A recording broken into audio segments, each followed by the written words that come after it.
สบายดีพ่อพี่น้องฝั่งลาวและสวัสดีพ่อพี่น้องฝั่งไทยและก็ต่างประเทศนำเด้อซึ่งสำหรับคลิปนี้บ่าวพรก็ได้เดินทางมาหมู่บ้านแห่งใหม่น้องพี่น้องหลังจากอยู่ทางบ้านลำทวายหรือว่าจุดสุมค่อนข้างจะหึงเนาะก็เลยยุกย้ายมาบ้านโป่งน้องพี่น้องซึ่งห่างจากหมู่บ้านลำทวายมานี่ก็ประมาณ3-4 ลักซึ่งมีนายบ้านท่านหนึ่งน้องพี่น้องก็คือนายบ้านอยู่หมู่บ้านแห่งนี้แหละเปิดขอความช่วยเหลือเข้ามาในทีมงานเนาะก็บอกว่าให้มาเบิ่งครอบครัวนี่แน่เนาะซึ่งครอบครัวนี่ก็เป็นครอบครัวอนาถาเอลีเนาะพี่น้องที่ผัวรายนี้แล้วก็ไปนอนอยู่คอกแบ้เนาะพี่น้องเพิ่นว่าผู้หญิงคนนี้น่ะหอบลูกหอบเต้าเนาะพี่น้องหอบลูกหอบเต้าหนีมาจากบ้านผัวเนาะพอหนีมาแล้วพอหนีมาเฮือนมูลเฮือนมังนะแล้วก็ที่นี่แหละในหมู่บ้านเพิ่นนี่มีฮีตคล้องประเพณีแล้วก็คือว่าชุมเจ้าไปอยู่บ้านผัวแล้วทาวามานี่ก็จะบ่สามารถอยู่ในเฮือนหลังได้เฮือนหลังก็คือเฮือนพ่อแม่เฮือนมูลเฮือนมังจะบ่สามารถขึ้นอยู่ได้เพิ่นก็เลยไปอาศัยอยู่คอกบงคอกแบ้อยู่นาแห่งหนึ่งของชาวบ้านนะพี่น้องเนาะพร้อมลูกเต้าซึ่งก็ได้พังเรื่องราวแล้วก็ถือว่าโอ้นักหนาสาหัสพอสมควรนะพี่น้องเนาะโอเคน้องพี่น้องเพื่อบ่เป็นการเสียเวลาเดี๋ยวเข้าไปสอบถามทางนายบ้านเพิ่นละเล็กน้อยก่อนน้องพี่น้องว่าที่ไปที่มาเป็นจังใดน้องพี่น้องเนาะตอนนี้ทางนายบ้านเพิ่นก็นั่งรออยู่เดี๋ยวสิไปสอบถามเพิ่นสบายดีเจ้าสวัสดีเจ้าเนาะก่อนอื่นก็ขอฮู้สื่อทางนายบ้านเนี่ยสื่อบุญธรรมสุรินทร์ทองเป็นประธานบ้านนายบ้านบ้านปงก็คือเห็นทางนายบ้านนี่ขอความช่วยเหลือเข้ามาในทีมงานค่อนข้างจะรายเดือนเติบเนาะได้เรื่องราวลองเล่าให้ฟังเรื่องราวนี่เนาะก็เล่านี่พวกปะเราไปสู่ผัวบ้านใดบ้านกระทองเซ่ไกลบ่จากนี้ไปโอ้ยประมาณ10 ปลายหลักพุ่นแหละโอ้เป็นได้ผัวปะผัวถิ่มบ่ผัวถิ่มผัวตีผัวนั่นแหละเลยอยู่บ่ได้ก็ใส่เมื่อทางบ้านเฮานี่แหละจะกลับคืนมาบ้านเกิดแม่หอมลูกหอมเต้ามีลูกจักคนมี6 คนเดี๋ยวนี้อ๋อโตย่างมาลุงพุ่งพัวมาบ้านพี่แล้วเนาะเจ้าแม่มาแล้วก็มาเข้าบ้านแล้วก็มาเฮือนเกิดหรือว่าเฮือนมูลเฮือนมังเฮือนหลังเลยที่นี่แหละข้าเจ้าบ่ให้อยู่แม่นเพราะว่าฮิตของประเพณีเฮาเพราะว่าเป็นฮีตของประเพณีทางบ้านเพิ่นนะพี่น้องถ้าว่าคนใดไปสู่ผัวแล้วถ้ากลับมานี่จะบ่ให้อยู่เฮือนมูลแม่นเพิ่นก็ต้องอาศัยไปนอนอยู่คอกแบ้บ่แม่นจะแม่นถูกต้องตัวนี้ก็เพิ่นก็โอ้คอกแบ้นี่เป็นคอกแบ้หน้าคนอื่นแต่ว่าไปอาศัยอยู่เจ้าสมมุติว่าอันให้เพิ่นมาอยู่ในบ้านนี่แบบปุ๊กกระท่อมให้เพิ่นอยู่ก็ได้บ่หรือว่าสิ่งบางอย่างมึงเถื่อได้อยู่บ่ยากเนาะนะความหมายว่าคือไปอยู่เฮือนอันแม่บ่ได้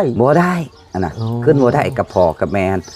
เคสนี่คล้ายๆคือกันกับเคสแม่คำตาน้องแนนนาก็คือเขตเดียวกันเพิ่นจะมีประเพณีบ้านของเพิ่นนะพี่น้องก็คือประเพณีนี่ก็เป็นประเพณีของหมู่บ้านเพิ่นความเชื่อถือของเพิ่นเนาะแม่อันนี้ห้ามกันบ่ได้เด้อพี่น้องเอ้ยตอนนี้เพิ่นนอนอยู่คอกแม่เจ้าแม่นอนได้จักอาทิตย์แหละประมาณ3 อาทิตย์นั่นแหละบ่มีบ่อนที่เพิ่งอาศัยนะก็นอนจะเป็นในคอกแม่แหละนั่นแหละอยากขอความช่วยเหลือทาง FC อันแหละขอความช่วยเหลือดีกว่าถ้าบ่มีก็บ่เป็นหยังโอเคเนาะพี่น้องเพื่อบ่เป็นการเสียเวลาเดี๋ยวตัดภาพไปตอนที่เพิ่นอยู่ในคอกแม่กันเลยเนาะไปพี่น้องเนาะตอนนี้ก็ได้มาฮอดทางครอบครัวที่ทางในบ้านเพิ่นแนะนำมาเนาะสบายดีเอ้ยสบายดีน้องๆสบายดีเพิ่นก็ยังบ่ทันเป็นยกมือยกหยังดอกนะพี่น้องเพราะเพิ่นก็อยู่แต่ในดงในป่าเนาะเจ้าชื่อจังได๋ก็ชื่อคอยเลยอายุจักปีอายุ30 ปี30 ปีบ่มีลูกจักคนลูก4 คนคนแต่ว่าทางในบ้านเพิ่นแจ้งน่ะ6 คนน่ะเสีย2เนาะโดยเอามือลงบ่เป็นหยังหรอกเอามือลงก็ได้โอเคอีก2 คนไปทางใดลูกเจ้า2 คนไปหาเขียดจะหาเขียดโดยอันนี้หาแม่นบนนอนบ่มีนอนคอแบ้อันนี้คอกแบ้โดยคออยู่น้ำกระเจ้าคอยมาให้ขึ้นก็คือเป็นประเพณีทางบ้านเพิ่นนะพี่น้องถ้าเพิ่นไปสู่ผัวทางอื่นแล้วถ้าว่าเลิกลากับผัวแล้วก็เวลางูมาเข้าว่างูมาก็คือกลับมา กลับมาบ้านมูลบ้านมังบ้านพ่อแม่ก็คือจะบ่ได้ขึ้นเนาะ บ่โดย เป็นประเพณีบ้านชุมเพิ่นเนาะ พอคอย เหตุผลที่ได้กลับมาอานามาบ้านเก่าบ้านเกิดนี่เป็นเพราะอีหยัง บ้านเกิด หมายถึงว่าไปสู่ผัวแล้วจึงกลับมาบ้านเกิด เอาก็บ่วีลก็อยากบ่บ้าน บ้านตะบองเซบ่ บ้านก็ทองแซ่พัวคอย อ๋อแล้วให้เกิดเหตุบ่ได้จังได้กลับมาบ้านเกิด อันกินสมปัวกินยามาตีคอย โอ้ ตีคอยเมื่อยอยู่พ่อ ผัวกินยาม่า พัวคอยกินยามา กินยาม่าแล้วก็เพิ่ กิ น นคอย แล้วตอนนี้เพิ่นเอาเมียแล้วบ่ โดย เอาเมียใหม่นํ เมียใหม่เอาเมียไหม อ๋อเอาเมียใหม่แล้วก็เลยไล่เจ้านี้ โดย จักทิศแล้วจักเดือนแล้วฮอดแล้วบ่เดือน บ่ทันประมาณ3อาทิตย์ โอ้3 อาทิตย์แต่ที่มานี่ก็ย่างมาบ่หรือขี่รถมาจากบ้านผัวนะ คอยย่างบ่ ย่าง มี ลัดป่าลัดดงมา โดย ปาโถ บ่มีรถคอยทุกข์ยากอายเอ้ย โดย ข้าวกินก็บ่มี อืมน่าสงสารหลาย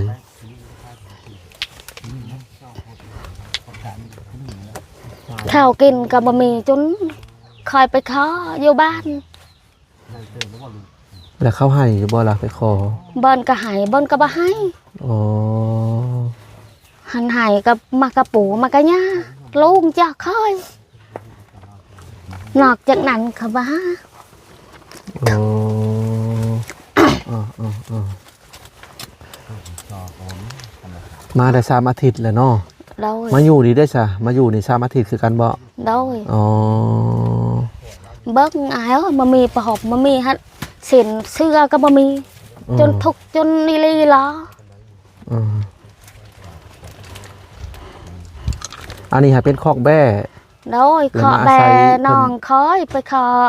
นอน อ๋อขอนอนซื่อน อน ๆดีแต่ว่าช่วงนี้เป็นช่วงหน้าแล้งเนาะถ้าว่าถึกช่วงหน้าฝนนี่คือสิลำบากอยู่ โดยเนี่ย แต่ว่ามาขออยู่แถวเขตตรงหน้า โดย คอกแบ้กับเจ้า บ่ขอแบนองคอย อืมและอันคือบ่อยู่ในบ้านจะเป็นใดๆอยู่ในกลางบ้านน่ะบ่ได้บ่ บ่ เป็นยัง ดินมันบ่มี โอ้มีดี เดือคอปลูกดินลุงคอย เออ อืม คอยก็บ่มีดินหน้าแล้วบ่มี แสดงว่ายังอยู่ในบ้านน่ะได้อยู่ถ้าว่ามีบ่อนปลูกกระท่อมอยู่เนาะ ถ้ามีซื้อก็มีเงินก็ซื้อก็เจ้าเอานั่งในหนักเลยไป อ๋อโดยแต่ว่าเรื่องขึ้นไปอยู่เฮือนมูลเฮือนมังอะบ่ได้เนาะ บ่ มันผิดประเพณีบ้านเพิ่นเด้อพี่น้องคือมันกับแม่น้องเดนนาแหละสไตล์แบบเดียวกันเนาะ โดย ลูกก็ไปหาเขียด2 คน โดยไปหาเขียดมันสิขาย อืม มามีมักเผ็ดกินมามีเกลือ อืมข้าวกินกับบ่มี บ่มี อืมแต่ว่าลูกแต่ละคนได้เข้าของหำของเฮียนแล้วบ่ บ่มันยานไปของเขียนยานคนไปคนลาย แสดงว่าอยู่แต่ในป่าในดงเนาะ โดย ตอนเจ้าไปอยู่น้ำพัวก็เป็นได้ครอบครัวทั้งนั้นก็ทุกข์ยากบ่หรือว่ามี ทุก อยู่ อย่าง มี คือกันแบบนี้ อยู่น้ำพัวอันใด โดย โอ้บ่มีมันไปหาเงินก็ได้10-20,000ก็ไปซื้อยามากิน เอ้ยโย อืม โอ้ผัวเจ้าสูบยา อือ โอ้ ได้ก็2-3แสนก็กินยามา คือว่าในบ้านว่าเอาเมียใหม่บ่หรือได เมียไหม เอาเมียใหม่แล้ว อือ อืมผัวเจ้าน่ะคือแบบนี้บ่หน้าตาเพิ่น แบบใด โดย แบบนี้เป๊ะเลย โอ้อืม แบบนี้ผัวคอยหน้าตา อืม แบบเป๊ะเลยปลาเล็กหนึ่งเลย อืม แต่ว่าอันเจ้าม้าเนี่ยกับเพิ่นทะเลาะวิวาทกันผัวตีเนาะอืม ผัวตีคอย เออ คอยไปอยู่น้ำพ่อ เอาใหม่บ่ตีหรือว่าเอาปัดเลย อืม เอามือตีบ่หรือเอาใหม่ตีเจ้าถึกยังเจ้าถึกหน้า ผัวตีค่อย เออตียังแขนขาหรือว่าหัวเจ้าเรา ตี ตีหลัง นี่อืม โอ้ แทมนี่ แถวนั้นเลย ซ้ำเบิด ว่าตัว อืมตีจักเถื่อแหละ 2-3เถือ ก่อนสิหนีมานี่ได้ คอยอดบ่ได้คอยมือ อดบ่ได้ก็เลยมาเนาะ มืออยู่น้ำพอ อืม บัดน่ะพอก็มาให้ขึ้นก็คอยอยู่นี่อยู่ขอแบนี่ พ่อก็บ่ให้ขึ้นเฮือนเนาะ อีเพิ่นเป็นจังซั่นพี่น้องเอ้ยเนาะโอ้อีต้นทางเด็กน้อยเลยพี่น้องเนาะ น่ะลูกนี่แล้วก็ตีมืด ตีไปเลย ตีมืด ต่อ จนลูกคอยให้จน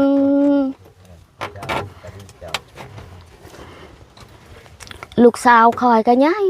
จักปีแล้วลูกกกเจ้า ลูกกกก็13 ปี ตอนนี้ไปหาเขียด มันไปหาเครียด คนได้ลูกล่ะ ไปกับน้องก็ประมาณ9 ปี ใหญ่ๆกว่าผู้นี้ โดย คนนั้นบ่ลูกหลาน อ่า อ่า ลูกลาอันนี้อันนี้ประมาณ8 ปีอันนี้ก็ลนแขวก็7 ปี อ่าแต่ว่าทั้งเจ้านี่สิอยู่นี่เลยบ่หรือว่าสิย้ายไปทางใดบัดนี้ บ่อยู่ทางนี้อะ บ่มีบนอยู่เลยสิอยู่ บ่ นี่เล มี ย บ่อยู่ขาแบ แต่ว่าถ้าย้ายไปอยู่บ้านได้ซะแบบไปปกกระท่อมอยู่ได้คือกัน เออ ขอแต่ว่ามีบ่อนปลูกบ่ มีหันมีเงินก็ซื้อดินก็มี บ่ไปขออยู่ชั่วคราวบ่ได้บ่ ได้ ขออยู่ในกลางบุงกลางบ้านน่ะได้ซึ่งชาวบ้านก็บ่ได้แม่นว่าห้ามเข้าบ้านได้พี่น้องเอ้ยก็คือหมายถึงว่าเฮือนพ่อกับแม่เพิ่นนั่นก็เจ้าห้ามบ่ให้ขึ้นไปอยู่เนาะ แม่ แต่ว่าอยู่เขตกลางบ้านน่ะได้อยู่ เลย ถูกอายเอ้ยคอยมามีเงินเป็นนัวก็กินก็บ่มีเกลือก็บ่มีมะเขือก็บ่มีอันนี้ก็คอยไปขอกับเอื้อย เออ เป็นนัวน้ำใส่น้ำซอยไปอาบน้ำอยู่ไสล่ะ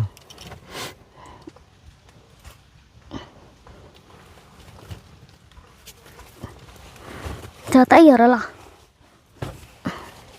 khẩn vào lương thục đôn coi đâm ta nhói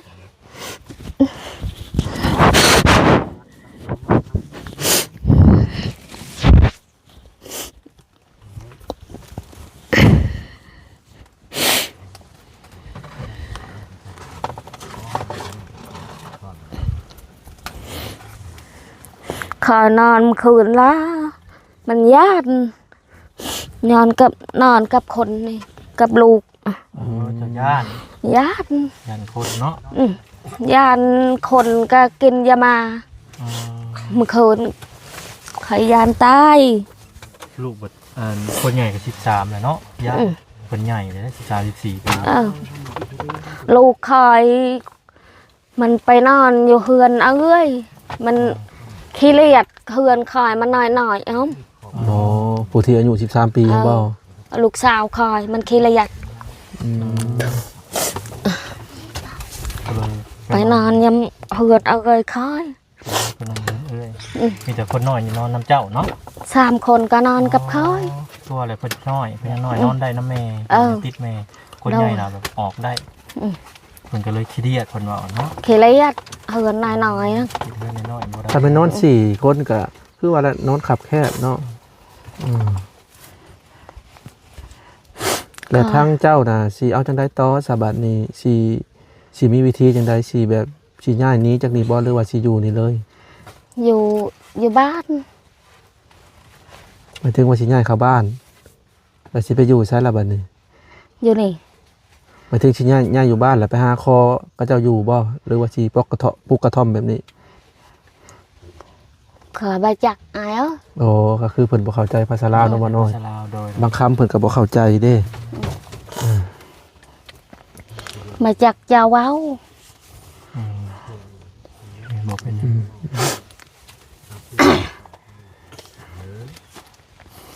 ลูกผู้13 ปีก็ยังบ่ทันเข้าโรงเรียนบ่ บะเข้ากะป.1 ป.2 หากะป.4 อ๋อ เข้าในบ้านนี่บ่ อยู่บ้าน เข้าในบ้าน หอดป.4กิมาให้เขาของขยันลงขยัน บ่มีเงินเรียนเนาะ บ่มีเงินขยัน เป็นหนังสือกับพ่อแล้วออกยังบ่เป็นบ่หนังสือนะ ก็ไปไว้ยังประมาณอาทิตย์หนึ่งก็เมื่อ อ๋อ เฮ็ดงานบ่ได้เมื่อก็คอยติดหนี้รับเงิน เออ รับเงิน600,000มามีเงินสิเสียนี่ ไปหาขยัด อ๋อ ไปหาขยัดอีขายอีเสียนี้ น้ำเสียดอันนี้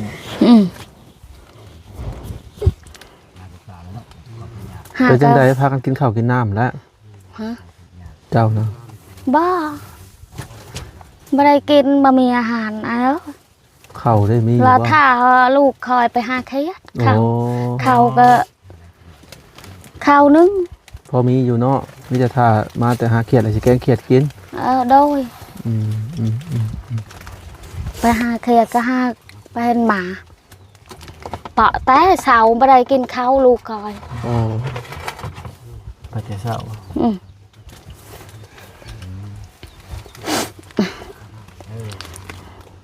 Đó là tận tay ha còn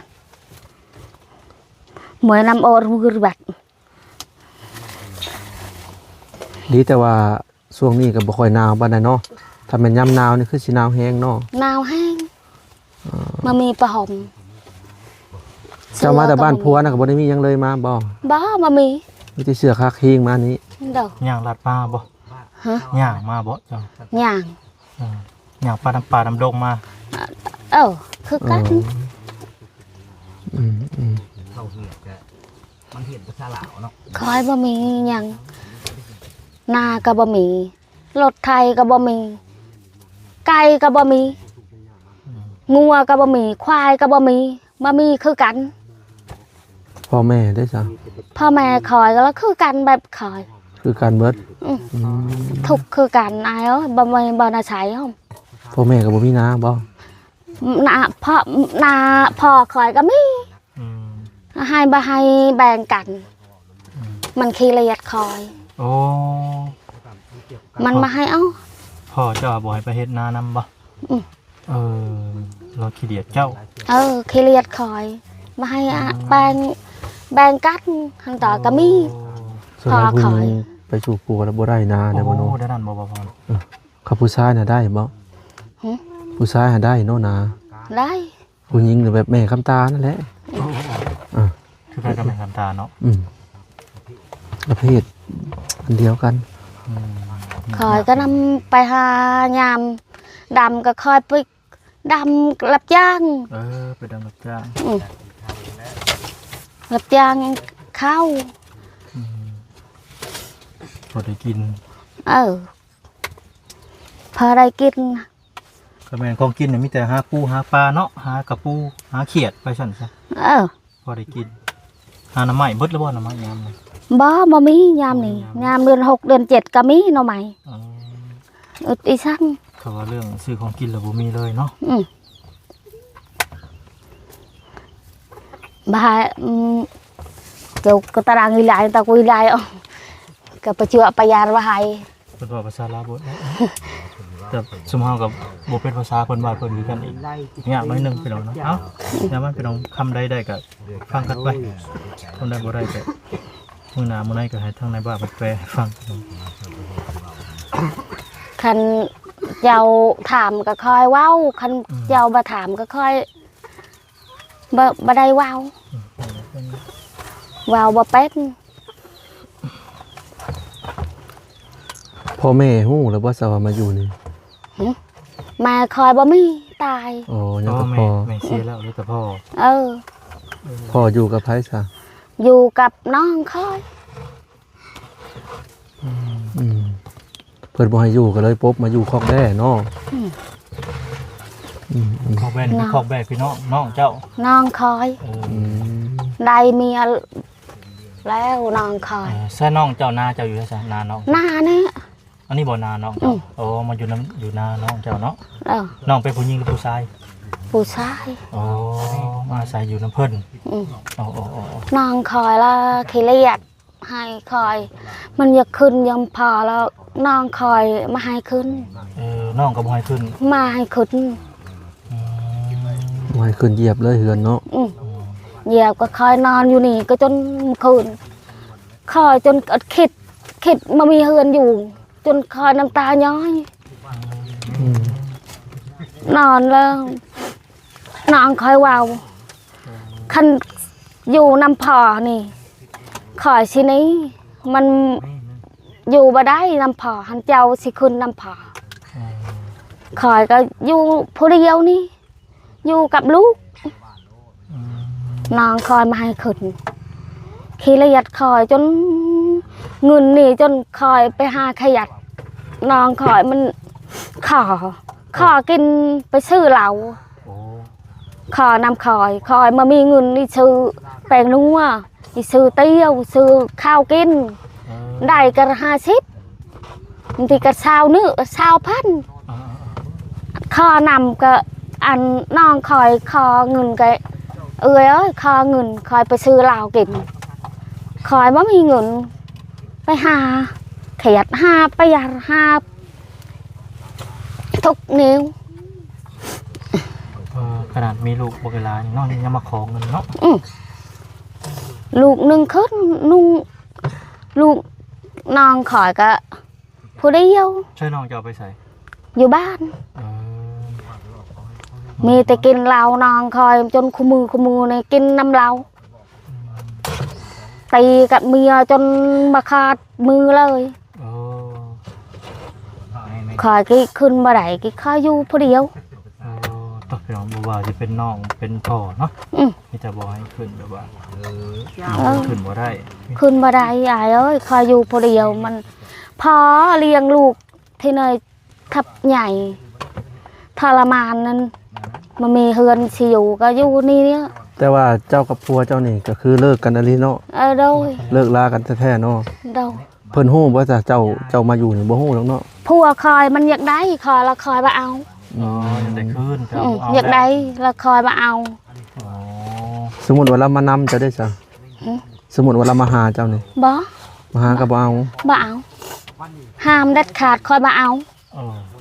ปะแล้วเนาะ ปะแล้ว อืม แต่ว่าเราฮู้แล้วว่าเจ้ามาอยู่นี่บ่ฮู้ดอกเนาะ อืม เจะมาอยู่นี่เราฮู้แล้วบ่ โฮ้ ว่าจะมาอยู่ในคอกแบ่นี่ได้ผัวเจ้าได้ มันหูมากาทามเบิงคนไปอยู่บ้านเจ้า อ๋อ อืม มันเว้าไปเมียคอยอยู่บันไดอยู่กับตังคอแบมันอยากไปอยากได้คอยจนวีละคอยมันมาเอา อืม ติดต่อแล้วคอยมาเอา อืม เจ้าตัดสินใจแล้วเนาะ ตัดสินใจจนทะพองคอยตาย อืม อ๋อ มันมาเอาผัวได้ผัวใหม่ละคอยมาเอาผัวเก่าละคอยมาเอา จะอยู่กับลูกเนาะ อยู่กับลูก ดีแหละคิด มีลูกแล้วก็โอเคล่ะ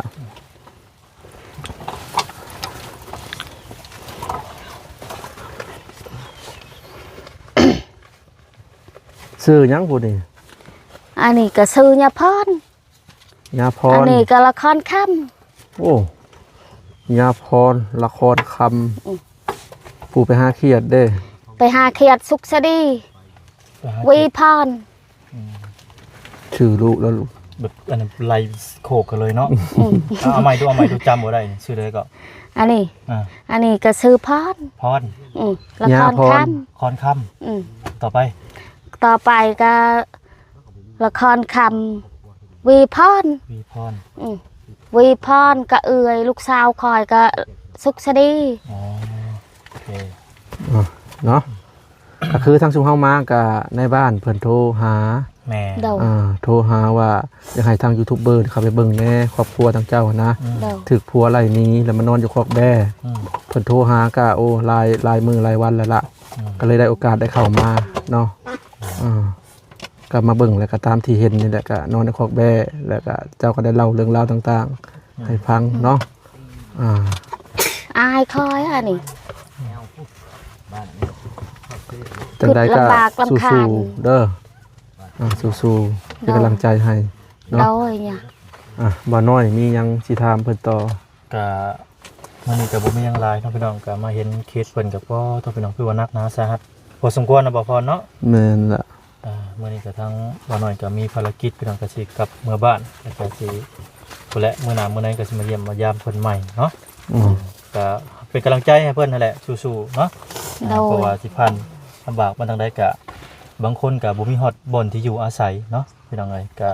ถือว่าเพิ่นได้อยู่บ่อนนี้ก็ถือว่าแก้ไขไปเสียก่อนในชีวิตเพิ่นขอให้เพิ่นทางครอบครัวเพิ่น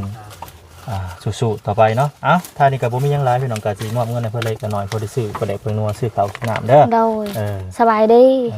ขอบคุณ ขอบคุณ ขอบใจก็ ขอ ได้ บใจ ขอบคุณ ขอบใจ ก็ต้องสอนกันเว้าเนาะ แม่นๆต้องได้สอนเพราะว่าเพิ่นบ่เคยเว้าจักเทื่อเนาะบ่พอเนาะ โดย ภาษาลาวเพิ่นก็บ่เป็นอีกพี่ บ่ น้อง เป็นนะอ้าย ขอโทษขออ ค ภั อย ยบ่เป็นขอ บ่เป็น โท หยั ษ ง ข คือ อว่า ภั สื่ ย อสารกันเข้าใจสำนึกก็ถือว่าโอเคแล้วเนาะบ่พอเนาะ โดย เอาเมื่อก็เด้อกลับก็เด้อสบายดีสบายดี สบายดี โดย สบายดี สบายดี